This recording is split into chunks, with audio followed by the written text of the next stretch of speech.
Once again, the CCP has tried to silence my family and I. Once again, we have fallen for this endless lies. Back in October, the CCP prison administration notified my family that they would let my dad see my sister and my mother through a video call.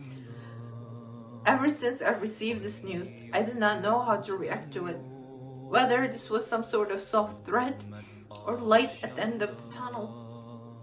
I have been desperately waiting for this moment to ensure that my father is alive and healthy. My family and I have been dreaming of this moment. I've suddenly stopped my activism for 2 months without even realizing it. I was in fear and constant anticipation to receive something regarding my father. Now, 2 months later, I've realized CCP has tricked us again and I can no longer trust them. Needless to say, I don't even know if my father is alive. I'm panicking as I'm thinking, what if they're now showing him through a video because they've done something to him? This thought does not leave me alone for a second. I wish I could describe this feeling, but it's so scary to feel helpless and not know if your father is alive. I must admit I fall for their false promises and waiting anxiously. I cannot let this happen again, as every minute is priceless for my father's life. On this note, to all of my Uyghur fellows, I urge you, do not stop fighting until you see your family members alive and free. China, release my father, Mamat Abdullah.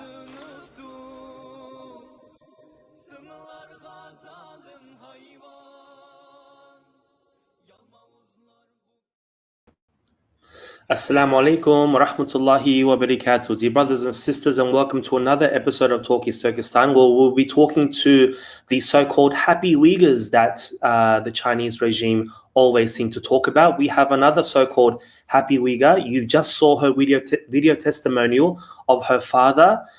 It's none other than, as you saw in the ad, we have Sister Subi Mamat Yuksel joining us all the way from Washington, D.C. Good evening to you tonight, Sister Subi. How are you tonight? Good, thank you. Thank you so much for having me here. So, especially we've noticed you over the past few months advocating for your family members and especially your father here. But before we get into your father and his situation, could you briefly just speak about yourself and who you are and what you're about? Okay, my name is Subi Mamat Yuksel. I came to the US with my brother and sister-in-law in 2007, and I got my bachelor's degree in business management in George Mason University. I am Uyghur-American. I am married, and I have 3 beautiful children. Oh, that's very nice. So you've been in the United States for a good 12 years now, Right. A law-abiding citizen. Right. So as you mentioned in the video, you and your family have been directly affected by the Chinese regime, by China's concentration camps. Could you give us some details of what's been happening with your family and specifically your father?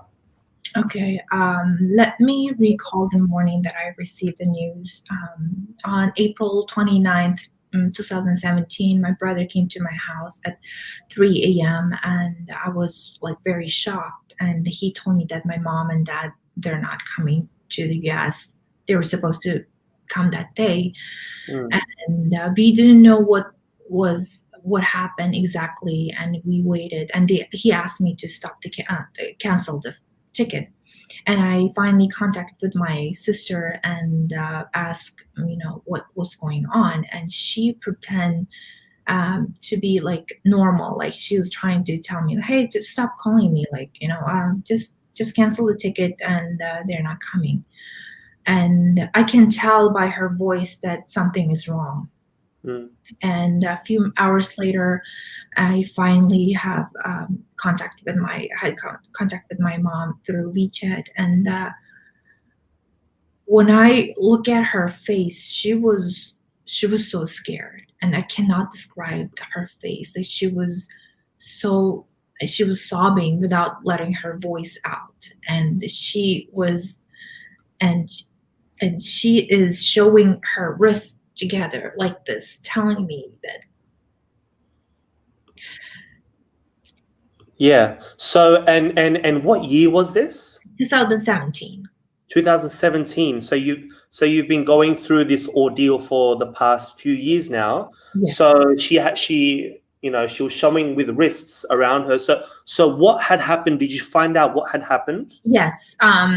So that day, so on the day of my dad's departure to the US, my dad, he went outside to get the last minute present for his grandchildren, and the police officer, I don't know how many, the Chinese policemen, they arrest him outside of the house, and that's how I find out from my mom. And she told me that two officers came to their house and told them that my dad was taken by them, and they collect my mom and my dad's passport and told them, "You're not going anywhere." And since then, for months, my mom and my sister were they faced intense like questioning, and like we didn't know at the time my dad was where he was and his situation, and like after like so that for 3 years we kept our silence because my brother and I, we were so afraid that something would happen to my mom and sister if we speak out, and we were also worried that it would negatively affect my dad's hearing. And after long, like 3 years later, Chinese government, they accused my dad as separatist, two-faced, and abuse of power, seek profit from others. And after hearing this false accusations, and we just could not bear this injustice that we face, and we realized it, and they sentenced my dad life in prison, and without showing any evidence and findings. And they did not even give the court orders to my sister and my mom. And when they ask, and they say you're not allowed to have the court order, my dad is just disappeared without letting us know what exactly happened. Could I ask what his job was? What was he doing at the time? My dad was chief of Xinjiang Forestry Department. He retired from there in 2008, and he worked for the government for more than 40 years. And wow. My father has never committed any crimes, and he has spent all his life doing valuable work for the government and the whole nation.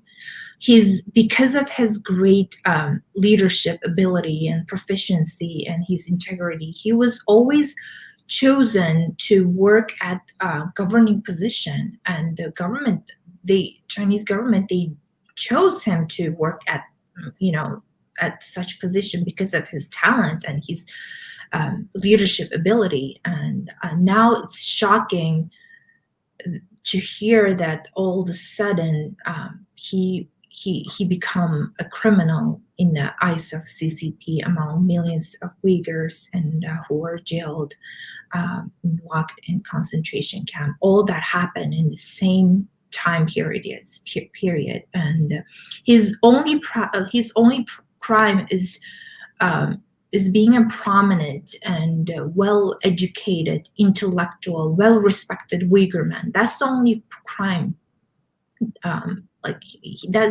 They see it as crime nowadays, and CCP would CCP was threatened by his, like I said, his talent, his excellence in leadership. The government, Chinese government see those, those prominent, well-educated people like my father within Uyghur communities, like threats to their regime, and they by using such two-faced and separatists and religious extremists and the abuse of power, those kind of multiple false accusation towards Uyghurs, and brutally confiscates their like lifelong earnings and leave their family with nothing. And they also locked up millions of Uyghurs without like showing any evidence, the reasoning why they are in the concentration camp, why they are being locked in prisons. And they also locked up like millions, multiple family members at the same time for the same reason, same findings or like evidence. And just like my uncle who was a former judge in Korla City, he is also in prison. He was sentenced 13 years of jail, and because he is related to my father. So as you mentioned, he was initially detained in 2017, and much later, I believe towards the end of 2019, he was sentenced for 20. He was sentenced life in prison. The first hearing was on September, and then they appealed. My family appealed, and on December, they didn't change anything. They used the same statement. And on the first court hearing, and they didn't let my mom enter the court, and only my sister was there. And my mom saw my dad going to the court with the police, and he was like his arms and feet like were being chained, and he only like look at my mom, and they just nod their head like they greet each other. And when as you mentioned, you sort of recently come public talking about your father and his experience, and I guess the scary thing is people would ask, why now did you start speaking? And I guess there is a risk that everyone else is outside, your mum and they are free, but why speak up now after 3 years? What prompted you to speak up and go as public as you did? Like I said earlier, we kept our silence for 3 years because we were so afraid of my mom and sister's safety. And there are always like Chinese official would come and visit my mom and sister now and very often, and then that's how we were that's a huge threat to us to keep us silent. And after the hearing and sentencing 71 years old man, at the time he was 69, last year 71, life in prison. Wow. And life in prison, and without showing any evidence. And we just could not bear this. We could no longer bear this injustice, and we realized that we waited way too long. And now I am still afraid of my mom and my sister's safety, but I have to search justice for my dad. And I cannot live like this. Have you approached, say, the Chinese consulate or the Chinese embassy where you live, like in Washington or in the United States? And if so, did you get any response? My brother and I, we hired a human rights attorney, Michael Polek, who works for the Justice Abroad in the UK, and he has been leading on my dad's case and pursuing all the avenues from filing petition and to the representatives of the UN. And he has been contacting with Chinese embassy, and still he hasn't received any response yet. And I've also had many multiple interviews with journalists from different countries, and the journals also have contacted with they try to reach the embassies, and still nothing happened. And one thing that happened to us after me and my brother, we did our interview with Voice of America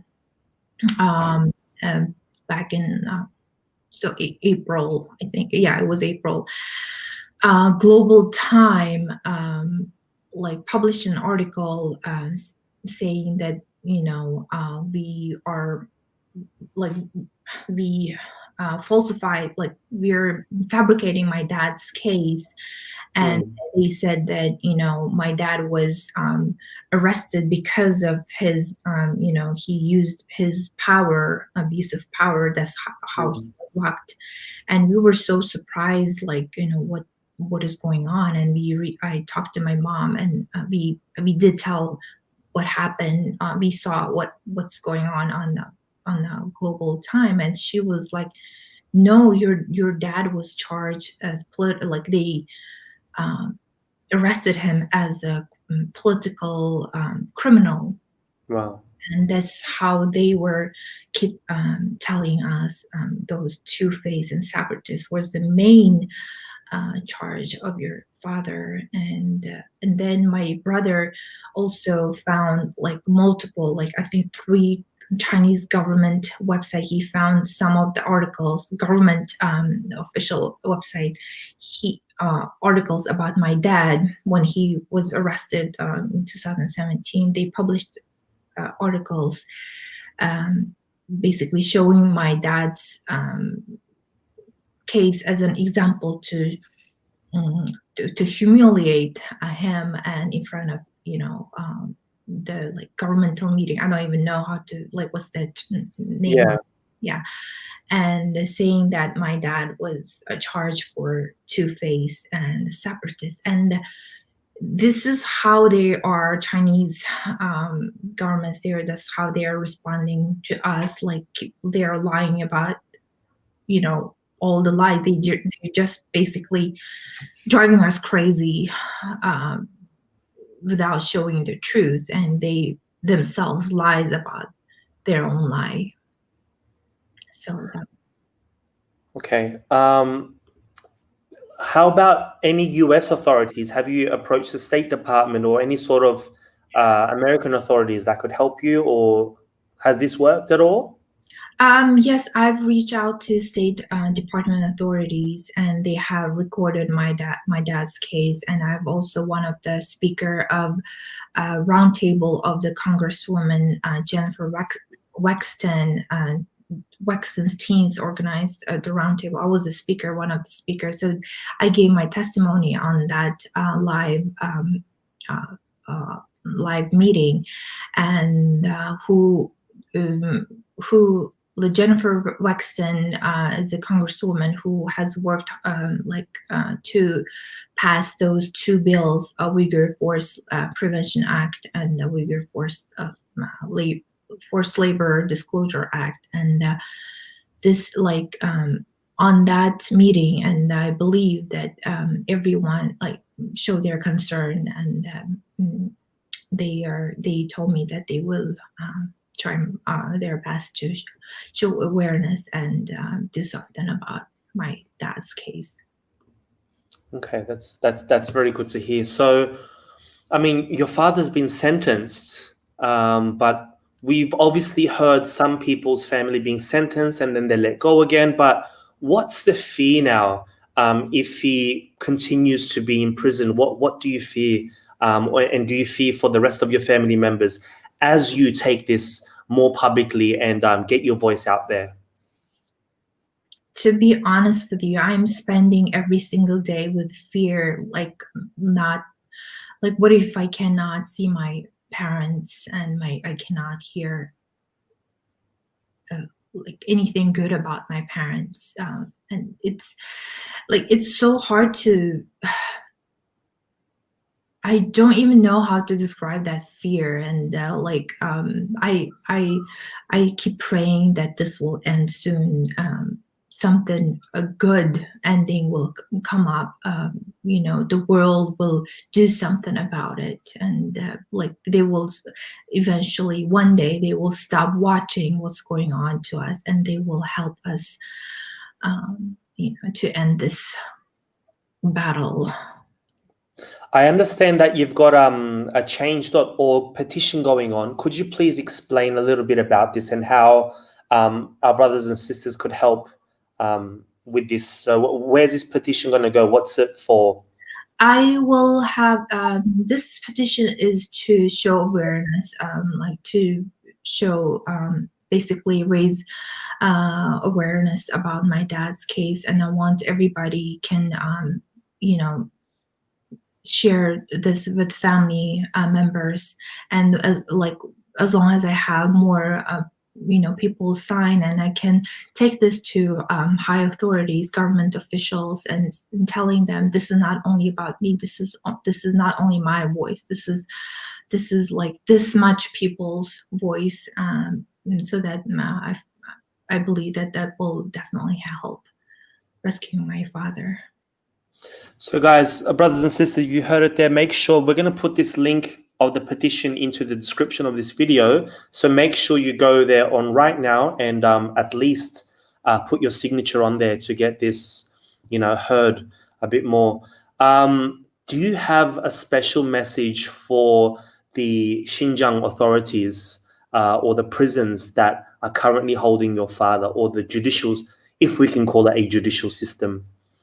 I have many things to say to them, but as right now, I want to let the Chinese authorities be aware that I will not stop raising my voice. I will not stop until justice is prevailed for a good, moral, and a loyal citizen who is my beloved father, who's innocent. And I demand them to release my father immediately, and I must see him, and otherwise I won't stop raising my voice. And I will not stop fighting. Do you have a message for those Uyghurs who are probably sort of in your position, maybe have a loved one in a camp or in prison that are afraid like you? But what would you tell them in sort of speaking up or doing what they can to sort of raise the alarm on their own family members? What kind of advice would you have for others? To those of you who hasn't spoken up for your loved ones, I understand the fear you have, and that you may think you're not strong enough and brave enough like others, like who's speaking up in front, and you may think that your case is different than others, and I understand it's very difficult, and I'm telling you this, and they all are afraid of their family's safety. They also think it's extremely difficult to do this on by themselves, but they choose not letting their fear and the guilt owning their lives. And if you wait, you will end up losing the battle that you're not in yet, and that you're not even in. And it's like surrendering yourself in front of not only your true enemy, but also in front of your own self, which is the scariest thing to carry on for the rest of your life. And get up and raise your voice and do it one day at a time. And we are on this together. Okay, brothers and sisters, make sure you guys follow Subi Mamat and her battle in trying to save her father. She's at Subi Mamat right there. Sign the petition. And before I let you go, did you have a special message for your father? If he could hear this message right now, what would you say to him?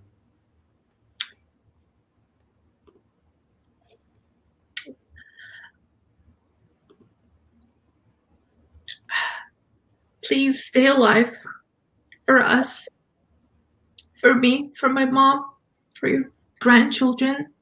I know it's not easy for you. I know I feel so sorry that you're going through this. Everyone is fighting for you. And everyone, people that I don't even know, they're fighting for you, Dad. And I want you to stay strong and stay alive for us. And your grandchildren are waiting for you.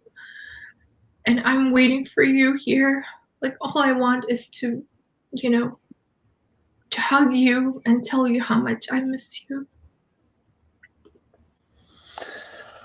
Brothers and sisters, make sure you share the Subi's very heartbreaking message. Subi is not the only one. There are millions of Uyghurs who are on the outside still looking for their parents, their brothers, their sisters, their children.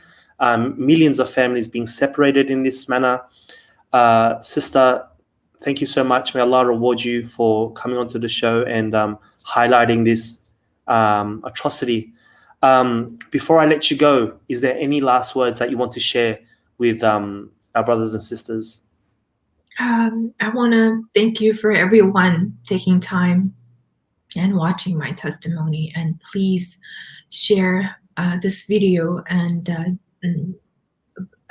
like whatever I share on Twitter, please repost it, retweet it, and retweet on Chinese embassy. That I want them to see that I'm not alone on this, and I have people who are behind me, helping me rescue my father. And thank you so much for every effort that you're doing, and thank you so much.